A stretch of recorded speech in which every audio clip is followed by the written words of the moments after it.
everybody, and good afternoon. So we're so excited for this topic. And Ariana, thank you so much for saying the fact that we're in this space that AI is literally being whispered everywhere. Not whispered, Yeah. it's actually quite loud. It's everywhere. So that's really our focus on today's session. And to give you some more context about a little bit more about us, we are InnovateHer. And our work is all about helping students navigate today's job market with confidence, hopefully not with confusion.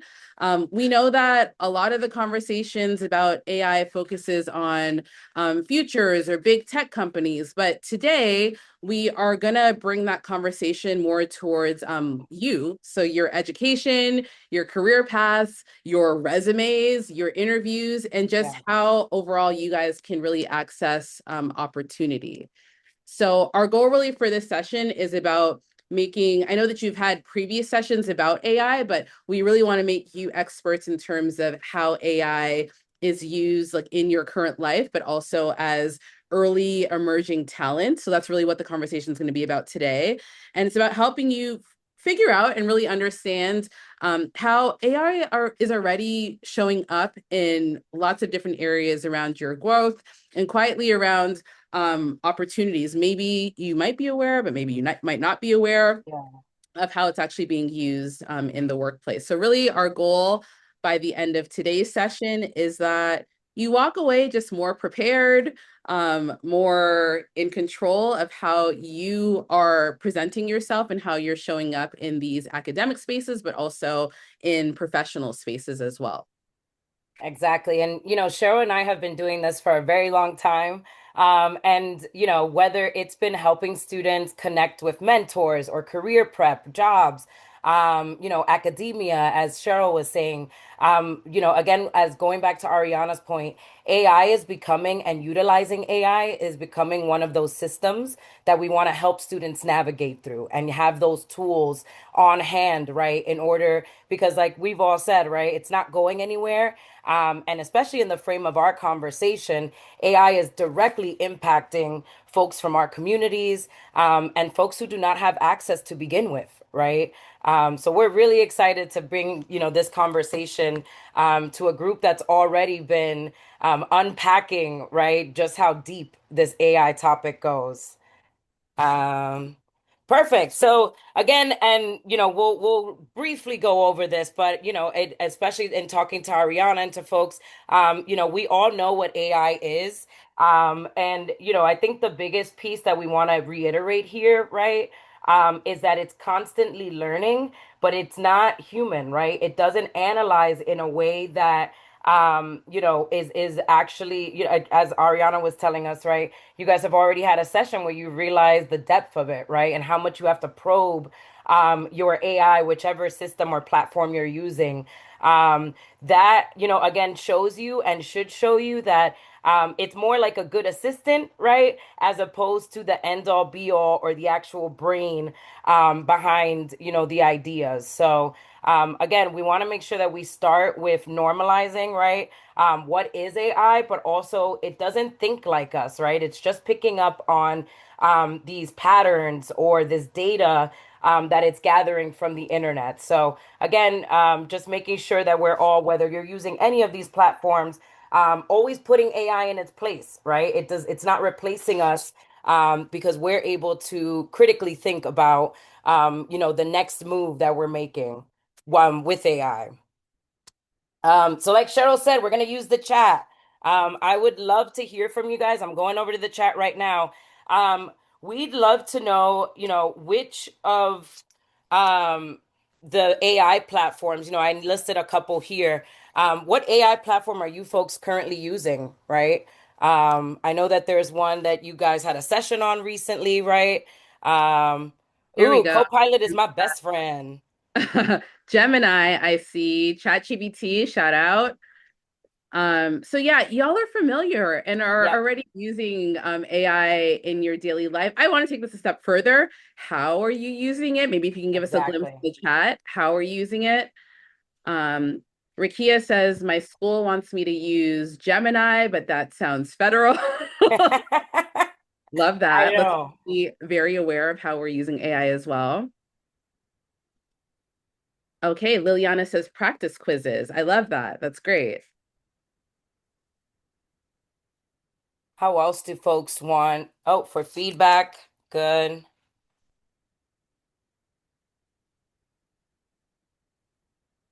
Yep, a better understanding, checking your grammar and punctuation. I hear that.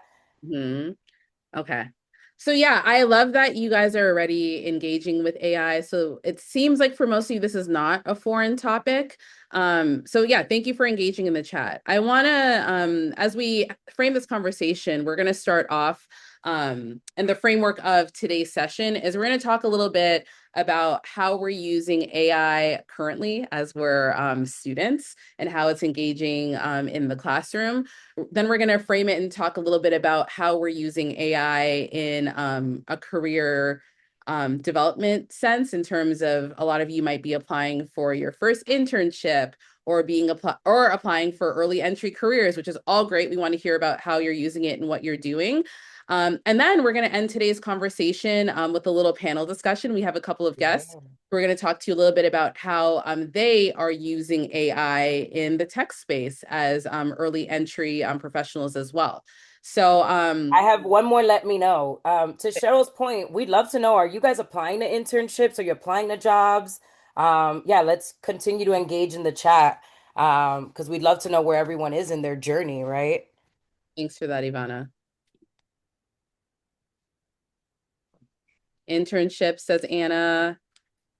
Thanks. I really wish when I was applying for internships that AI was a thing, and that was many years ago.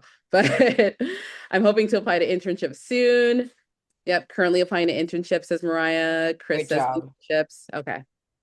So yeah, it sounds like we're really in this internship realm, which is perfectly framed for today's conversation. So I think one of the big things that we want you all to get in the mindset of is that you're thinking of AI as a tool, not necessarily as a shortcut. And I think that's the mindset that a lot across industry that's been adopted at this point is using it to your benefit, not letting it think Mhm. for you. So AI is really great for, and we keep saying AI, artificial intelligence, i.e. AI, is great for brainstorming or helping you organize ideas, but we want to get in your minds that this is not to replace your thinking. It is Mhm. not to replace your thinking. You are still a person, you are competent, and we're just using AI to help you brainstorm and enhance those pieces. And I think that's the real key here, is that also transparency it matters, right? So Yep. when we think about in the academia space, most professors, not a shock, y'all, they can tell when your work is generated using AI, especially if there's no real effort put forth.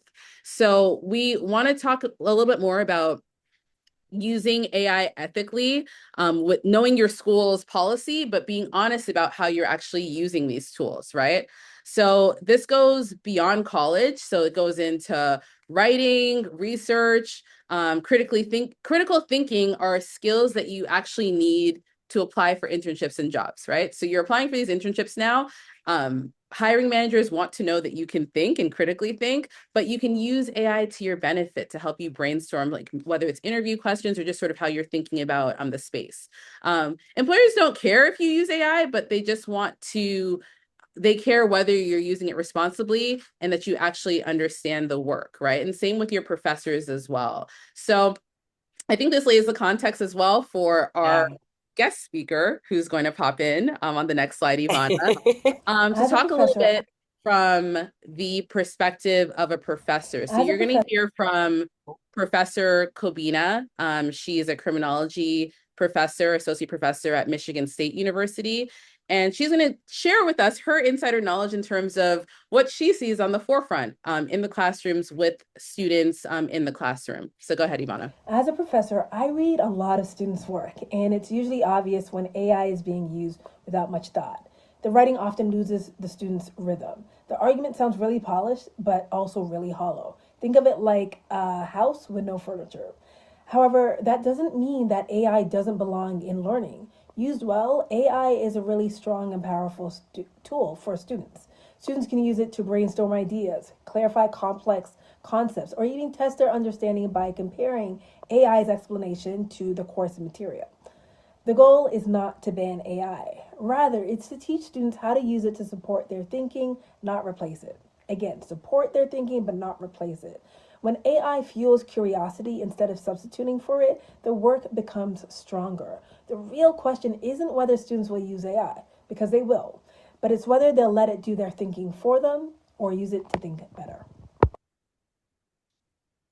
Thanks, Professor Kobina. Yeah. Love that. And we just wanted to bring that in to show you like our faculty know it's being used, right? So it's just about strategy and how you're actually implementing AI. So to link this back to the workforce, and for some of you who might be thinking like, okay, like I'm just like it's just classwork, like it doesn't, I won't use it when I get to work, right? I'm not going to lean on it as heavy. But keep in your mind that the way you're using AI in college, it doesn't stop at graduation. The trends and like the habits that you adopt now carries straight into your job search, right? And then when you start working. So the essays that you turn into Hmm. resumes, cover letters, LinkedIn profiles, and even your interview prep. So these same tools are going to be used, but at bigger stakes, which is why we're really talking to you about the habits that you're developing now and that you are using AI to support your thinking rather than replace it. So that's a big reason as to why this matters.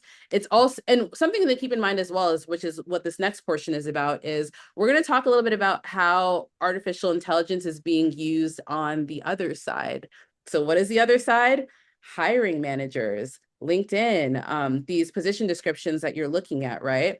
They hiring managers are very transparent about this. They are screening resumes, they are filtering candidates, and it's influencing decisions. So show of hands or in the chat, please interact with us. Did you have any insight that this was being used by hiring managers and by some of the companies that you're currently applying to?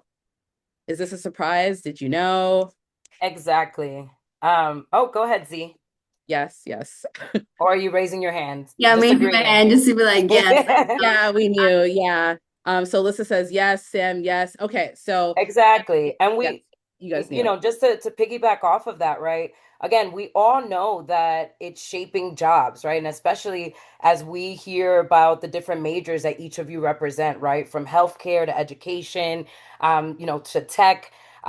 You guys are the future leaders and creators, right? So I think also having these conversations of how AI is shaping job searches, right, or academia, is important, right? Because you guys are the future, if no one's told you at this point, right? But also, right, as Cheryl's saying, again, it's not there to replace the thinking. It's there to make us more competitive, to make us more polished, right? So again, just making sure that you folks are realizing that it's not just affecting the technical pieces of your jobs, like it's also affecting how you get this job from the beginning, right? I'm just reading the chat. Alyssa Oh, mentioned when I had someone review my resume, they said to change oh. a lot of it because it would interrupt how the AI would detect my resume. Exactly. And that's what we're going to talk about today, Alyssa. So thank you for bringing that experience. Yep. So and again, as we take a look, because we have a quick little activity we want to do, as we've said, right, even from the screening to the hiring, it's not neutral, right? AI, especially, it's learning from not just like past hiring decisions, right? But again, before a human ever sees it, it's got to go through these different systems, right? So that's why I love the person in the chat that just said that, right? We have to play the game and play the system, so that we're not left out of these conversations and any of these hiring opportunities. Mhm. So again, it's sometimes, and we're in this realm of meeting with students and looking at these materials. A lot of times it's not that you're not getting a call back because of this, right? Or because you're not qualified. A lot of times it's because we're not paying attention to the materials that we're submitting. So that's really true, that you have to start thinking about it's not just the hiring manager, it's the hiring manager's AI that's going to see this first. So let me get through that so that I can get to the actual human interaction and having conversations. Yeah, and building that connection, right, which we all know is so important. I think Ivana said it earlier in the call that AI doesn't think the way we do, right? So Yeah. these systems are really trained on historical data. So I want to say that again. AI is being trained on historical data. If that data reflects bias, AI is going to reflect those same patterns and reflect bias, right? So as we think about who you might be in this room, that means some candidates could be filtered out Yep. because of things like being Black or a person of color, having an ethnic sounding name, non-traditional career paths, being a community college student or going to an HBCU, right? So these are things that AI might inadvertently be reflecting. And it's not a reflection of yourself, but just things that we need to be aware of as we are entering the market, and how we're knowing how we can better prepare ourselves in this AI world, right? So if you don't get a call back, it doesn't always mean that your resume wasn't strong, but it sometimes means that a system or Yeah. decisions being made from that system before your work is ever being shown. Yep, exactly. So on the our next guest that we have is from the other side, right? As Cheryl said, of the employer side, right? So we have a great connection with Gabe Lamelli at a strategy and account manager at LinkedIn. He is not only great at talking to students through this internship process, and how to be their authentic selves as they are navigating those spaces, right? But very much recently, right, we all have to have these conversations of how is AI affecting everything from an intern at a place like LinkedIn, right? To, someone like him who is an account manager, right? So we're going to hear a little bit more from Gabe and let me. Did you know you can use AI to stack up your resume or LinkedIn profile with the actual job description of the job that you're applying for? This is important because you can take the job description, toss it into the AI model, and say, hey, I'm applying for this job. Take a look at my resume or my LinkedIn profile and let me know if there's any keywords that I'm missing. So what it'll do is it'll compare and it'll scan and compare and make sure, like, hey, you know what, the job description is real heavy on X, Y, Z. It's kind of missing out of your resume. You should either include these keywords or go a little deeper into some work that you've done. And you're also missing X, Y, Z skills. So make sure you put that in your skills section. That's a real quick and easy pass that you can use AI, leverage AI models to help you find where the keywords are missing or the experience that's missing, because you wouldn't want to leave any of that valuable information off of your resume or your LinkedIn profile if it's a job that you really, really want. So you want to set yourself up for success and give yourself the best chance possible. And this is the best way to leverage one of the AI models to help you out here. Thanks, Gabe. Thanks, Gabe. Gabe's great. So I think another thing to consider, and it really lines us up for this next part of the conversation, is we're going to take a look at a real position description that we got on LinkedIn and taking a look in terms of how we might apply for it and just some things for you to be aware of. So this is a sample entry level tech job description. So we're going to give you a minute to read through just like this beginning slide. So this is for a junior IT support specialist. It's hybrid, so being in person and virtual. It's a full-time role. Ivana, can you skip to the next slide? Yep. Okay, take a minute to read through this. And some key things to notice in this description, okay? So it's an entry-level role designed for people starting out in tech. Tier 1 support through email, chat, ticketing system, exposure to both Windows and Mac OS environments, use of ticketing systems, documentation is part of the job, not optional. Mm-hmm. Opportunities to learn by escalating issues to a senior team, degree is preferred, but equivalent experience is accepted. Certifications. So being aware of that, right? Okay, so let's go to the next slide. So highlighting keywords that you should have seen in that position description, and just things for you to keep in mind as you are preparing your application materials. So the God, technical this is the way key, we used to do it back in the day, yeah, Cheryl. right? You got to line it up and look through it, right? So the technical keywords, tier one technical support, Windows, Mac OS.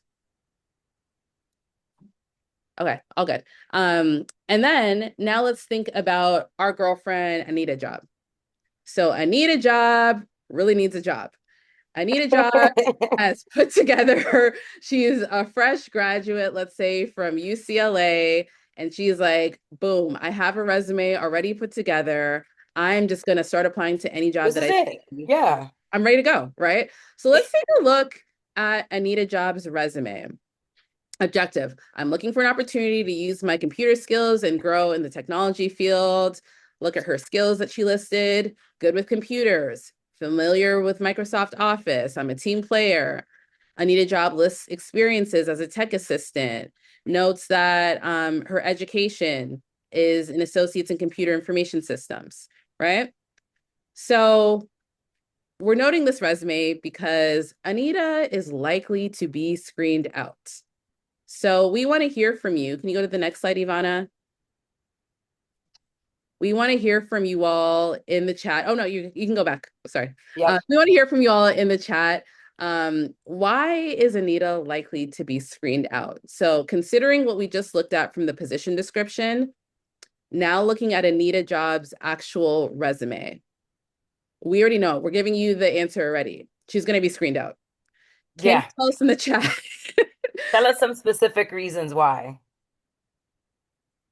And we like this activity because Yvonne and I work with a number of students across majors. And, this isn't a terrible resume, but it's not a It, great one. yeah. And technically she meets all the requirements, right? So again, why would she be screened out? Let's go to the chat. Yep, there we go. Lack Not of descriptive, lack detail. of detail.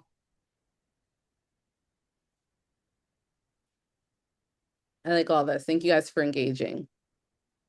Yep, didn't even put the software skills. Yep, the keywords from the description are not there. Ding, ding, ding, ding, ding. Right? So that's something that we want you all to consider. Like, don't be Anita. It's very important that as you all are applying to positions and opportunities, that you're really lining up your resume against the actual position description, lining it up and making sure that if you have that experience, that you are speaking to it. Mm-hmm. Keynote, and I want to like bold and highlight. If you have that experience, make sure you're lining up the language to the position description. We're not saying lie, but if you possess that experience, you need to use similar wording. So we noted a few reasons here. Why would this be screened out? Again, I heard a lot of you say this in the chat, lacks specific technical keywords, right? So she's not noting things like Active Directory, ticketing systems. Yep. Duties are described, it was very, very general instead of using the actual industry language. So you want to make sure that you're matching up. Skills are soft and general instead of technical. And there's no real action verbs tied to the tools or systems, right? So I'm sure if Anita got to the point where she could speak to a hiring manager, she might be able to speak directly to her experiences. But you have to keep in mind that your resume and the materials that you're submitting are like your first, that's all the hiring Yeah. manager is going to see. So you likely, Anita's not getting to the next round, right? So you're not going to have the chance to being able to describe your experiences because your resume does not speak to it. Yeah, again, if you give people surface level, that's all you're expecting them to probe too much, right? And again, especially in this market with so many folks applying to opportunities, you want to hit it out of the park from the beginning, right? Mhm. So in the chat, let's take a look at this much obviously stronger resume now that we've all put our magic on it in the chat, in the beginning, and said all the ways it needed to be stronger. This Anita job took the advice, but what advice was that? If we can use it in the chat, what makes this resume stronger? Yeah, take a second to read through.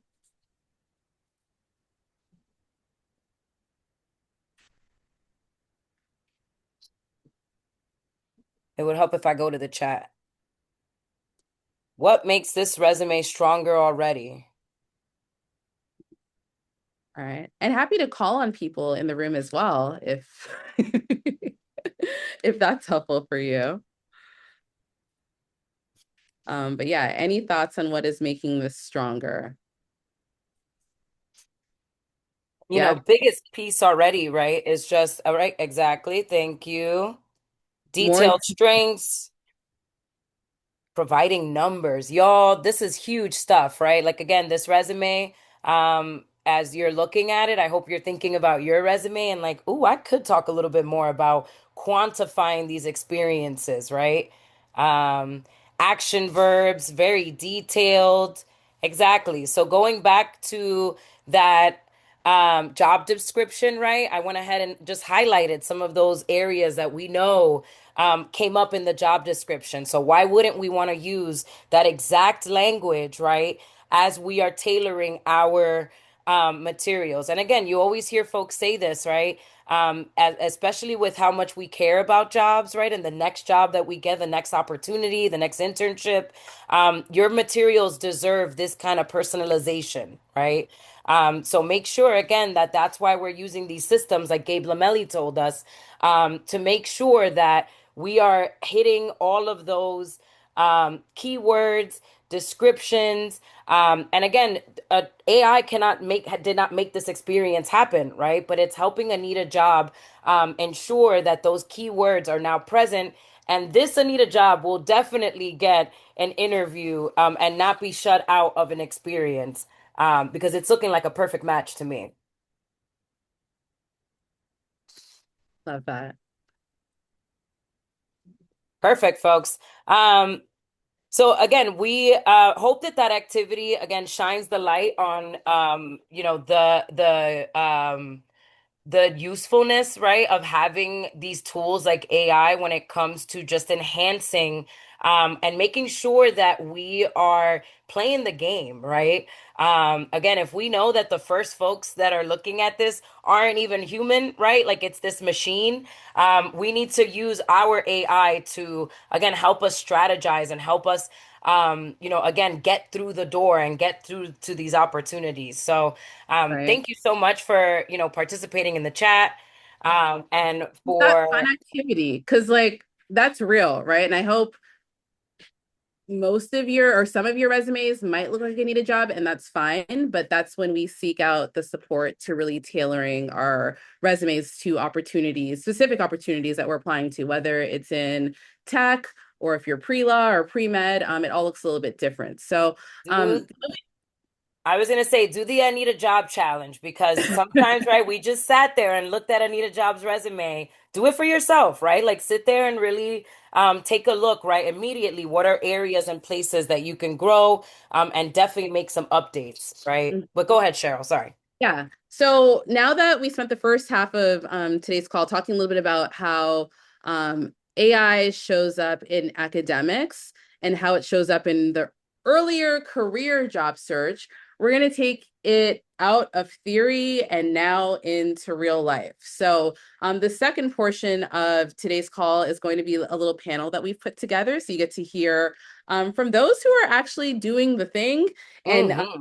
they're actually in the workforce, and we'll get to hear directly from two LinkedIn interns who are actually using AI in their daily work. So it's not hypotheticals, it's actual real life experience. So they're going to talk a little bit about how AI fits into their roles, what surprises them once they started working, or what surprised them once they actually started working, and how they think about responsible and ethical use of AI. So you'll have the opportunity to hear advice and ask questions. And really, the goal for this portion of the conversation is to connect what you're doing in the classroom to what you're actually going to see in the workplace.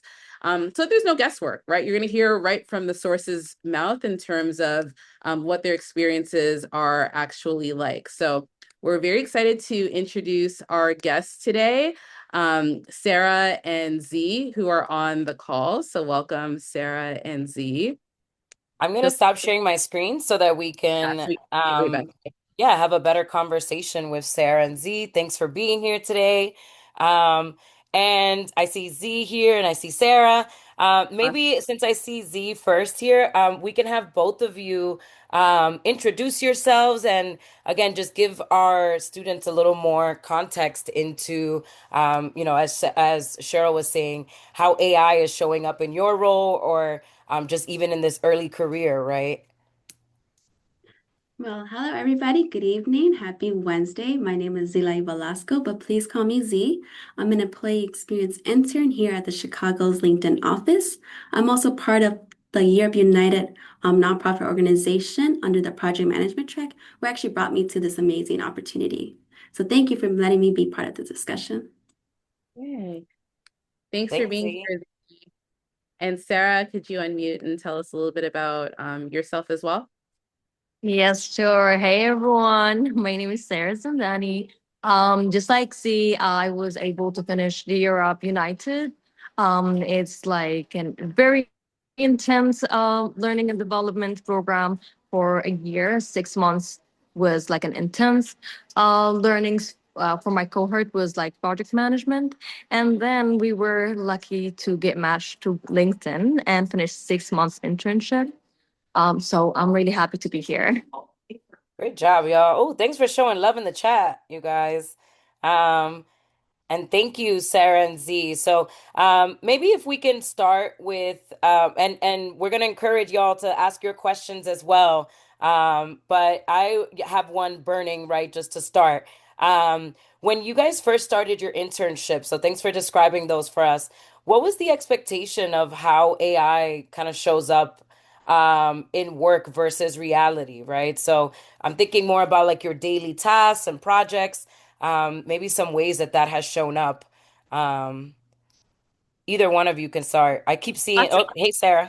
Yeah, I can start with that. Actually, so there was a lot of stigma around AI during my college days and during even year up learning and development phase. However, when we started the internship, I was encouraged by my manager to use AI and all the work we do, starting from emails to automations to our tasks or our like daily tasks, in a way that you can make it as your assistant, not in a way that will replace you. Hmm. So give AI the tedious tasks that will take time without really using your skills and knowledge, and focus on the things that you will need, like innovation, um, things that only a human can work on. And this way, you can grow in your role fast, but also not to put a lot of pressure on you. So I was so happy to see how we are encouraged to use AI, and we had also like monthly and weekly trainings on how to use AI efficiently, um, starting from prompts, which is like the most important part of using AI. The way you prompt your AI, the better quality results you get. Love Thanks, that. Sarah, for saying that. And exactly, right? I think that a couple of years ago, we were all hiding in the shadows, right? And now we're being encouraged to, because as we said in the beginning, right, it's a great assistant, but not the end all be all. Go ahead, Z. Yeah, I would like to plus one on that. During our L&D phase, they told us no AI, especially when you're in this corporate space. You cannot use it at all. They made it seem like, if we do it, we'll get in big trouble. But when I came in here, my manager was like, "Hey, I have this Play AI in day if you want to try it out." And I'm like, "What? You guys use AI?" And not only that, but my manager is big on AI. He actually has a project going on where he has like about 1,000 plus employees signed up to use this Replit, which is an AI tool that helps like you build an app using AI. So it's like, wow, like from the LED phase to now internship is just very mind blowing.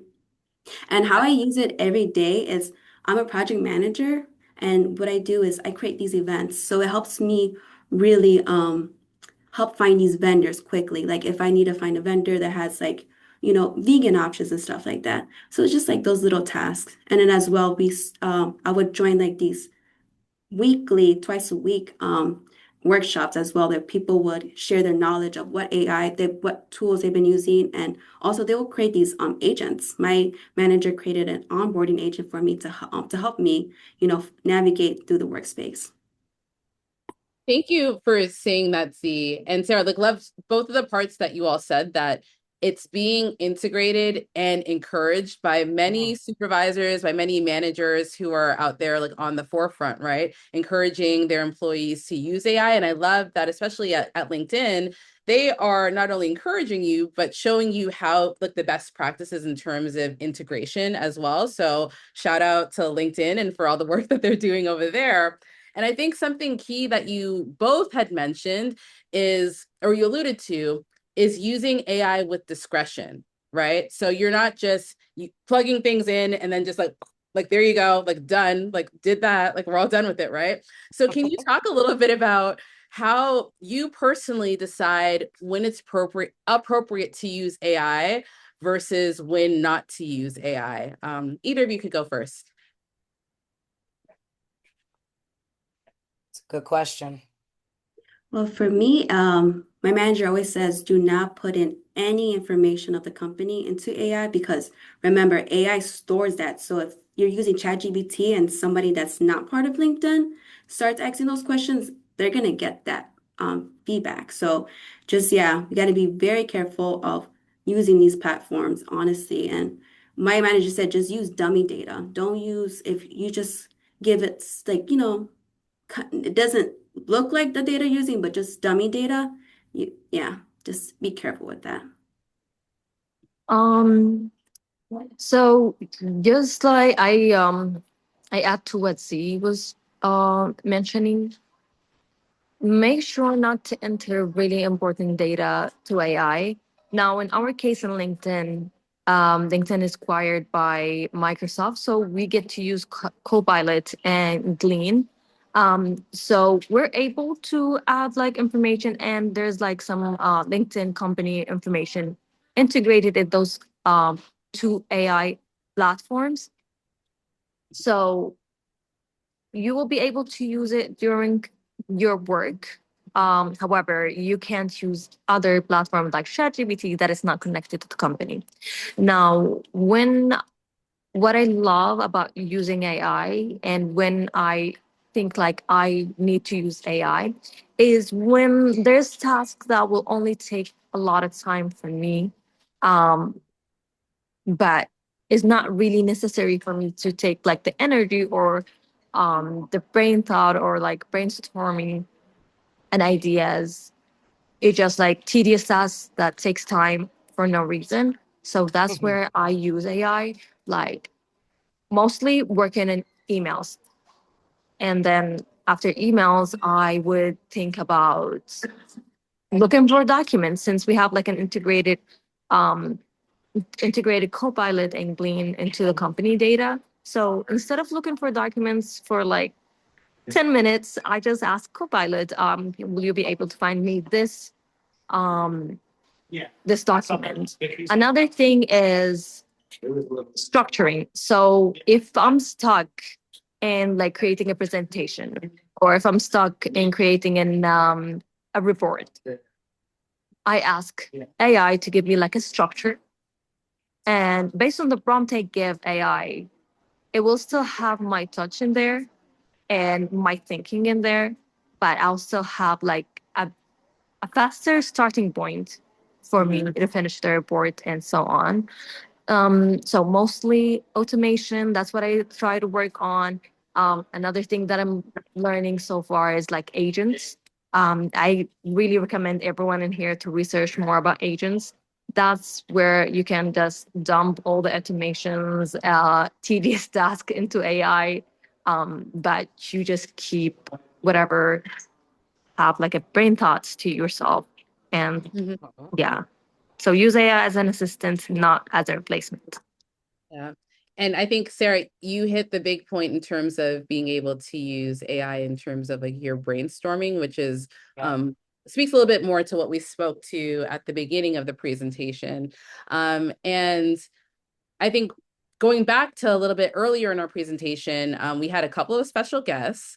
One of them was our dear friend Gabe Lamelli, who is here today on this call.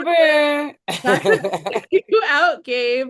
But since you're here, wondering if you're in a place to be able to speak to us, wondering if you'd be able to talk a little bit just in terms of your insight. We students already got a chance to see the video that you recorded, but any insight into integration of AI at LinkedIn specifically. Obviously, in your role, you've been at LinkedIn for a while, so you've seen before AI and more towards during and after, not after, but during AI integration. So maybe if you can talk to our students at all in terms of your experience and sort of what you've seen. Yeah. Yeah. I'm sorry. I thought that was for me. Was Oh, that sorry, for that was Sarah for or Gabe. for me? But Okay, no, that was great. for Gabe. But Sarah, we'd love to hear your thoughts afterwards. Cool. Yeah. So first of all, wow, thanks again to Z and Sarah for hopping on here. I mean, I'm over here taking notes, Z and Sarah, just so you know. I thought, oh shoot, I should have been using AI to structure my presentations already.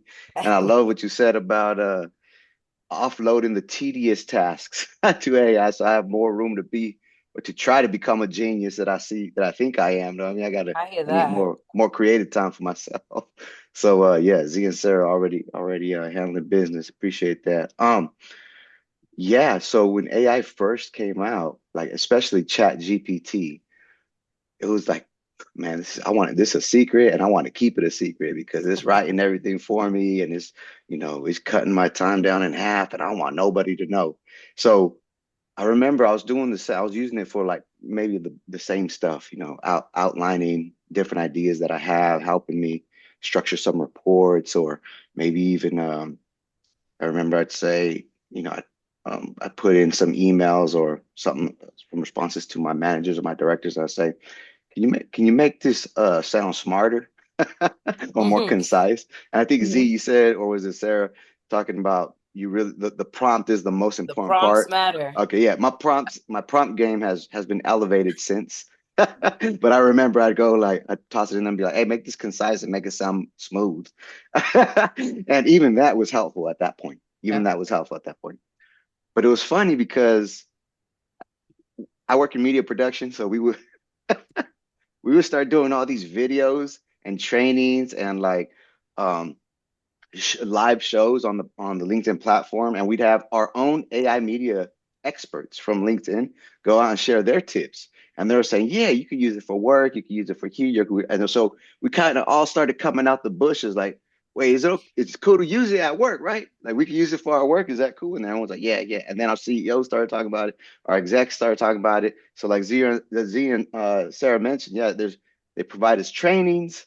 They're doing in days. In days is at LinkedIn. We have one day every month where we get to invest in ourselves. We're not supposed to do a lot of work. Some people don't even work at all, but they give us all these workshops and stuff that we can go hop into and really invest in ourselves and learn. And a lot of it's centered around AI.